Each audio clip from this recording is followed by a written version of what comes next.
Welcome to today's conversation on positivity, an extremely effective tool and one that many of us have some familiarity with as coaches.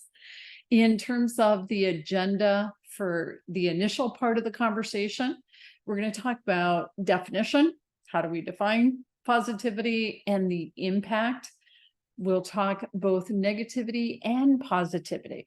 From there, we're going to shift into the elements of positivity and then the how to. How do you really get that into your normal, natural, daily way of being in terms of being positive? And of course, what that means as a coach.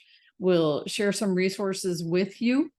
And at that point, we will shift, we'll turn the recording off. We'll move into a live discussion so we can invite everyone to come on camera and engage and have a great conversation. All right, getting started. In terms of defining positivity, it's very much a state of being, primarily based on positive emotions. Does that mean if you're a positive person, you never have negative? No, it doesn't mean that. It means primarily most of the time. And it's a choice. Positivity and happiness are a choice. So sometimes we fall into this trap of thinking, okay, this happens to me. It's based on circumstances. And yes, we all deal with circumstances, and some of them are pretty tough. At the same time, within those circumstances, we have a choice in terms of how we think about it, our attitude, our focus, and we can choose to be positive, whatever the circumstances are. What does that mean to us? Well, think about the impact. Bottom line, and lots of research on this, positivity is proven to create meaningful change. And what's coaching about? Coaching is all about creating meaningful change. Positivity sets up expansive thinking. When we talk about coaching and what we do, we talk about being solution focused. We talk about exploring different perspectives. All of what we're about as coaches is right in line with positivity. It supports that expansive thinking, which in turn supports personal growth and truly empowers each and every one of us in terms of setting and achieving goals. It will inspire the intrinsic motivation to meet goals coming from inside. Sometimes things are imposed on us, or we do things for others, and we can get some traction, have some short-term impact, etc. And when we're truly inspired internally to set and meet goals, that's where you have that long-term meaningful change. And positivity supports that. It includes an acknowledgement of your own progress and successes along the way, which is something so many of us forget to do on a regular basis. And then, of course, taking time to savor successes as we go. And this in turn sparks more goals and more successes. You're probably familiar with that. You see people and they start achieving a few things and it starts snowballing and it builds. So what does that tell us? The impact of positivity, the benefits of that choice to be frequently positive in our attitude, our thinking, and our focus. So they did a study. Does happiness lead to success? And of course, we're tying positivity to being happy. There were over 300 studies that were done, 275,000 people, 35 years of research. That's a ton of research. And here's what they found. Happiness is associated with and precedes numerous successful outcomes. So sometimes we make the mistake of thinking, okay, if I start achieving certain successes, then I'll achieve happiness. Alternatively, the reality is that choosing happiness in reality is what supports us achieving those successes that we want. So I'm putting a note in the chat box for those of you who are just joining. We're recording now. And then about the halfway point, we're going to turn the recording off and we're going to shift over to a live discussion. So welcome. All right. And continuing. So we're talking about impact of positivity. And let's consider the conscious brain. Positivity supports highly developed frontal lobes in your brain. And those of you who understand more about the brain and how it works are going to be more familiar with this. I think more of a hack. I know a little bit, just enough to be dangerous without really having that high level of science and that type of knowledge. I do understand what this means to us. So the highly developed frontal lobes, it means we have neuroplasticity. We're able to rewire ourselves, and we lead with that focus on positive. In the subconscious brain, the impact of positivity, it's a storehouse of information. Keep in mind, we are genetic beings. We're wired for survival. That does mean we recognize threats to us. We shift into high gear to deal with the threats and the challenges, whatever might be going on. And it's important to know positivity really is going to set us up in terms of being proactive for the embodied knowledge. Think about people people that tend to be mostly positive versus mostly negative. And what happens in their lives and how are they different? Positivity in terms of the mind, the flow of information through the nervous system. For example, if somebody tends to be primarily negative, they tend to have more emergencies, more crises, more things going on, and they tend to struggle more in terms of moving past obstacles and toward what it is they want. It definitely affects us. It affects our whole well-being in our conscious mind. We have this awareness, thoughts, feelings, memories, and awareness of our current surroundings. So imagine for a moment somebody who's dealing with a health concern and they're in the hospital, and they know that when people are positive, when they use laughter, their recovery it's quicker, it's faster, it's more powerful. It makes a difference in terms of people's health.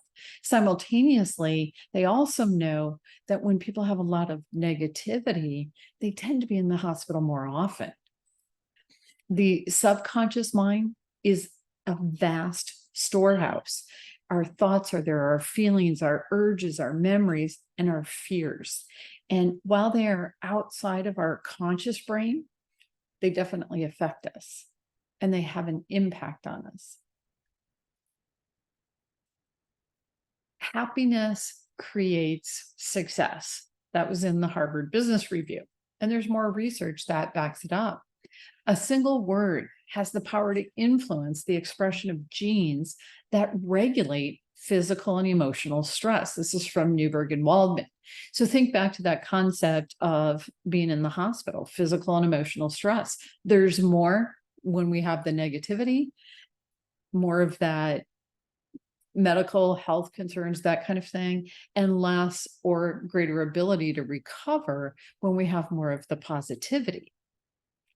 Positivity transformed early humans for the better, leaving them with extra measures of physical, social, intellectual, and psychological resources. And this is from Barbara Fredrickson. She's one of the experts in this space in terms of really studying the impact and what it does. There's a reason when we do coaching and we talk about coaching and how we say what we say, and we talk about it being a different language, there's a reason for that. It is positive, it is proactive, and it supports the long-term meaningful change. So let's play with it. I'm going to use the word negativity as an acronym and go through that. And in your own mind, eyes open or closed, if you can close them, and just experience. Think about what it sounds like, what it feels like as you listen to these descriptors. Think about, how applicable are they? How real is this when you think about negativity? So let's dive into it. First off, the N is a naysayer. The E is emotionally draining. The G is grief. The A is added burdens. The T is trap. The I is immobilizing. The V is void. The next I, infectious. T is toxic. And Y is just plain yuck. So in the chat box, do me a favor. Give me your reaction. Who are you thinking about? What are you thinking about it? How does it feel when you hear that acronym and what all those letters say and mean? I'm gonna pause for a moment because it's really fun to get some of the reactions to that for people to share. And after I get a few in there, I'll read those out loud, and then we're going to do the other one. We'll do positivity as an acronym. So we've got somebody sharing. Thank you for sharing that. Being there at one point in life. And many of us can relate with that, where we've had a time where life was tough and we were there. And now we've got draining. Happy to be aware it's a choice. Yeah, these are good insights. And it truly is a choice. We can pick it. Yeah, I like that one. Depressing. Just flat out depressing. Hearing it, whether it was applicable to us at some point in time, somebody we know, the language, the words, what it is depressing. All right, so now we're going to switch gears. I'm going to use positivity as an acronym. And same thing, simply listen, experience. If you can close your eyes, do that. And we'll look at what this one means. So if we use positivity as an acronym, the P is prepare. The O is outcome focus. The S is start. The I is inventory. The T is time. The I is invest. The V is value. I for insights. T for tally how it's going. And the Y for yes.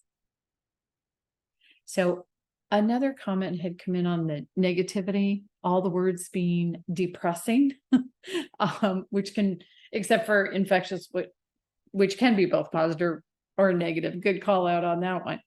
Compare that to this one. When you heard these words, what did you experience? What did you think or feel? What did you notice about it? And let's get some comments in the chat box about the acronym for positivity. What are y'all thinking?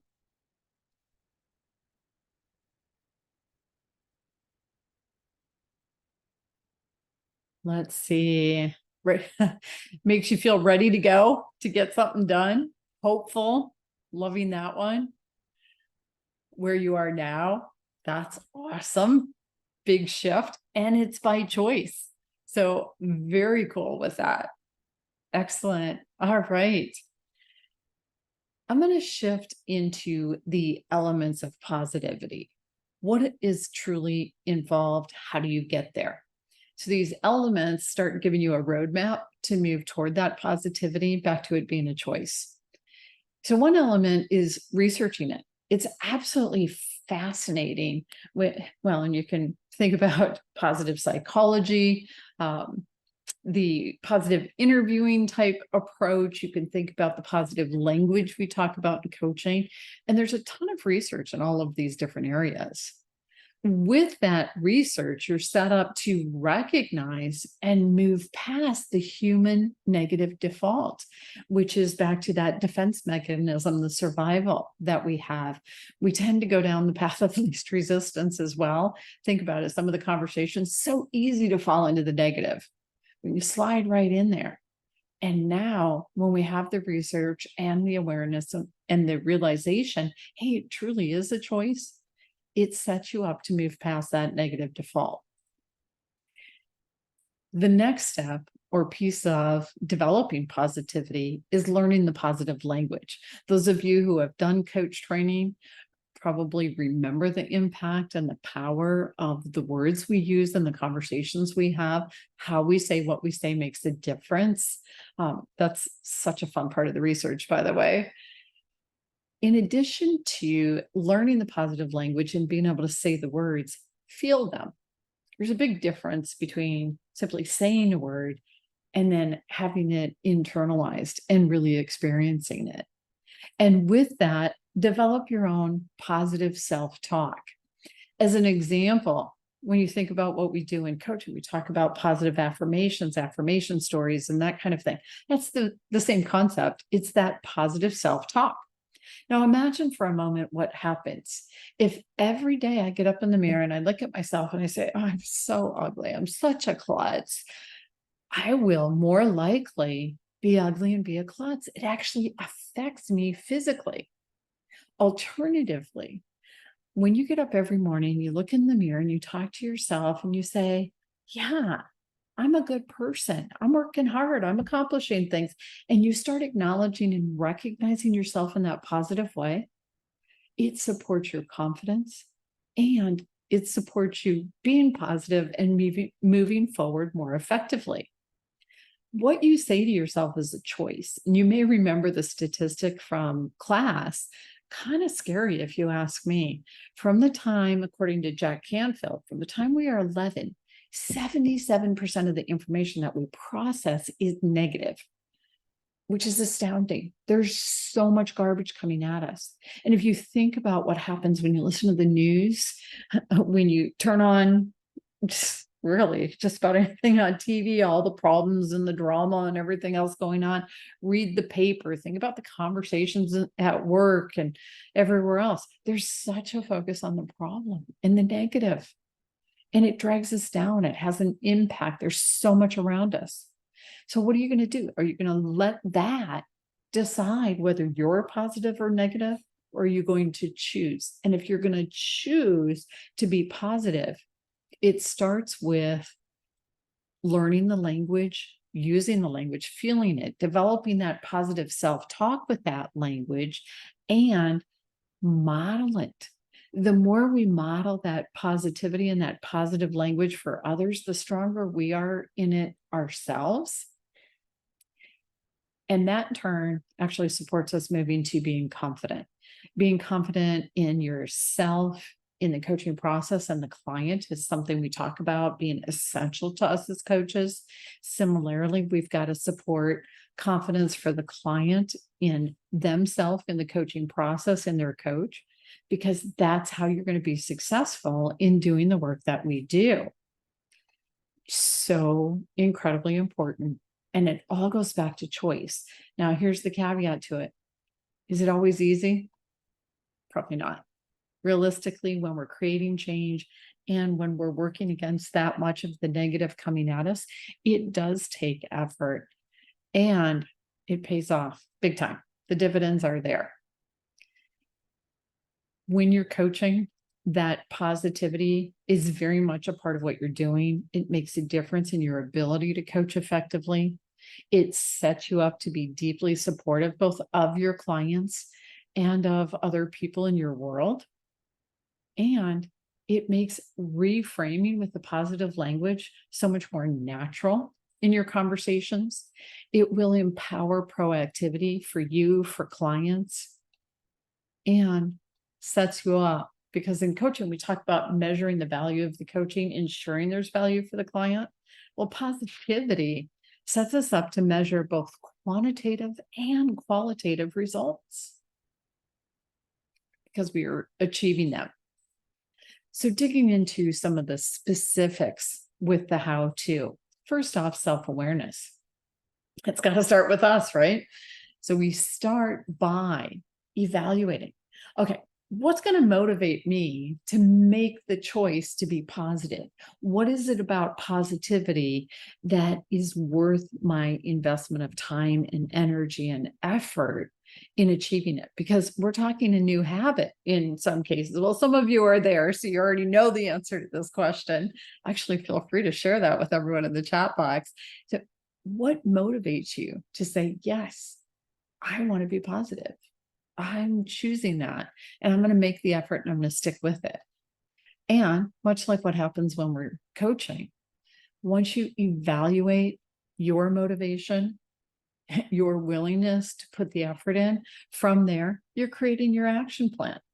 And in your action plan, Give yourself time for the research. Take time to source the different tools available to support positivity. There's so much out there. Plan that consistent input to yourself, the constant input of the positivity, the focus on what you want, building your confidence, because that's how you counter all the negative coming at us. And practice positive language. We learn coaching language, and we want to use that when we're coaching clients. And the secret to this is, if I think it's an on-off switch, I can turn it on when I'm coaching and turn it off the rest of the time. Not really. Positivity is a habit, and it's a part of our daily conversations, our everyday living. So having your plan to truly practice it. Implement your plan, evaluate how it's going, adjust accordingly, and repeat. Keep going. A couple of comments in here. Yeah, I love this comment. Being negative is lonely and miserable. So true. And how many people want to hang around with somebody who's negative, right? Then I like this one too. Very much the self-awareness and moving in this direction. Coach yourself first, and then you're set up where you can effectively coach others. Such a powerful insight. So yeah, really good. Now, I'm going to challenge each and every one of you. We've talked about positivity, about it being a choice and how you can move in that direction. So now let's talk about positivity as one of the responsibilities we each have as a coach. So very specifically, being positive is a responsibility for us as coaches, because we're serving others. We're partnering with them to move forward and effectively create the meaningful change they want. That means we've got to have that positivity. Coaching is to create meaningful change. And the research shows being successful doesn't make you happier. Being happier, being positive makes you more successful. And that's part of what we do as coaches in supporting our clients. The way we choose to see the world, I love this one, creates the world we see. Yeah. Isn't that the truth? That's Barry Neil Kaufman. And here's one more. One of the most significant findings in psychology in the last 20 years is that individuals can choose the way they think. Absolutely. It is a choice. Okay, so here's what we're going to do. I mentioned when we started that when we get to the discussion part, we're going to stop the recording, turn cameras on, and have a discussion. Here's what I'm going to do. I'm going to ask you to humor me. We're going to put this recording on YouTube. So if you will give me a few minutes just to share the insights and the resources, I'm going to come back to this slide and we can have that live discussion after we end the recording. So in terms of the insights for us, when we're saying, yeah, okay, this makes sense, I'm going to move toward that positivity, I'm going to make it even stronger, build it, whatever it is. Set your specific measurable goals, just as you work with clients in doing theirs. Establish what your priorities are amongst those. And with that, you start developing your strategies and your action steps, how you're moving forward, what you're doing in what order. Of course, continuing education is definitely a part of this for each and every one of us. Resources available for you, a couple of them. First off, hopefully you're familiar with the Center for Coaching certification available to you in terms of coach training and coaching certification. And then another resource is available to you is Coach 123. So if you are a graduate of the Center for Coaching certification, you have the opportunity to be available to coach people through Coach 123. If you are looking for a coach or your organization is looking for coaches, this is a fabulous resource in terms of providing coaches. Additional resources for all of you, the blog on the website, a couple new articles each week, the Coaching Perspectives series of books, and you can access all of these on Amazon. You can also link to them directly from the website. And of course, these free monthly webinars. If you want to have more of a conversation in terms of bringing this to a group or to an organization, happy to set up a call or an email with you. We are available in terms of supporting coaching programs, coach training, and of course, providing coaches. For each of you, if you want time on having a conversation about the outsourcing, let me know. We'll set that up. And for you individually, in terms of moving toward this positivity, reflect on the insights from what's been shared, intentionally plan for yourself, think about having a coach, and develop your support network. If you please, I'm going to reserve the Q&A time for when we turn the recording off and let you ask your questions then, because then people are comfortable coming on live and we can have a more of a personal conversation. I do want to say thank you. Thank you for letting me organize it this way, doing the presentation first and the live discussion later. For whoever does want contact information, please do reach out to us. The website is coachcert.com and then coach-123.com. Happy to be available to you and support you in moving toward what it is you want. So thank you, everyone. I'm going to stop the recording. I'm going to invite you all to participate in the live discussion.